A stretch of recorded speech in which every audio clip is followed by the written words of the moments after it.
ரொம்பவே எக்ஸ்பென்சிவான ட்ரீட்மெண்ட் என்னன்னு தெரியுமா? அது ஜீன் தெரப்பி தாங்க.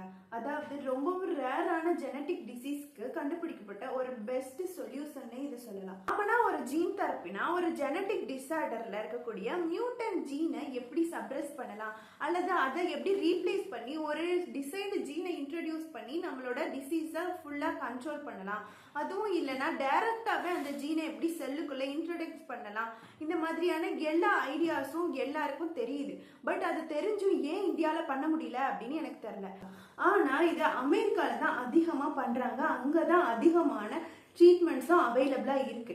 இந்தியாவில் மட்டும் இல்லாம உலகத்துல டெய்லியும் ஜெனட்டிக் டிசார்டர்ஸால எத்தனையோ குழந்தைகள் பிறக்குறாங்க. ஆனா எல்லாருக்கும் அவைலபிளான மெடிசன் கொடுக்க முடியுதான்னு கேட்டா கண்டிப்பா கிடையாது. ஜீன் தெரப்பியால கண்டுபிடிக்கப்பட்ட ஒவ்வொரு மெடிசனுமே காமனா சொல்ல போனா 10 கோடிக்கும் மேலதான் இருக்கு. அஸ் அ மிடில் கிளாஸ் பொண்ணா என்னால இந்த ஜெனட்டிக் ரிசர்ச்குள்ள போக முடியுமான்னு தெரியல. பட் இருந்தாலும் என்னோட ஹார்ட் ஒர்க்கை நான் இதுக்காக போடுவேன். 12th அப்புறம் எனக்கு கண்டிப்பா பயோடெக்னாலஜி எடுத்து ஒரு ஜெனட்டிக் ரிசர்ச்சர் ஆகணும்னு தான் என்னோட கனவு. ஆனா அன்பார்ச்சுனேட்லி நான் ஒரு மிடில் கிளாஸ் ஸ்டூடெண்ட், அதுவும் இல்லாம 4 சிஸ்டர்ஸ் கூட இருக்கனால என்னால அது பண்ண முடியல. பட் இப்ப நான் ஒரு ஆர்ட்ஸ் அண்ட் சயின்ஸ் காலேஜ்ல எம்எஸ்சி மைக்ரோபயாலஜி படிச்சுட்டு இருக்கேன். ஆனா எனக்கு ஜெனட்டிக் இன்ஜினியரிங் மேலதான் ரொம்ப இன்ட்ரெஸ்ட்.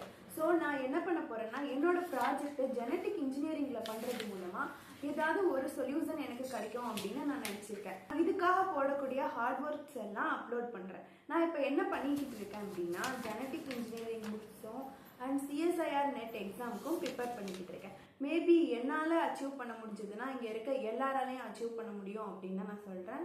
தேங்க்யூ.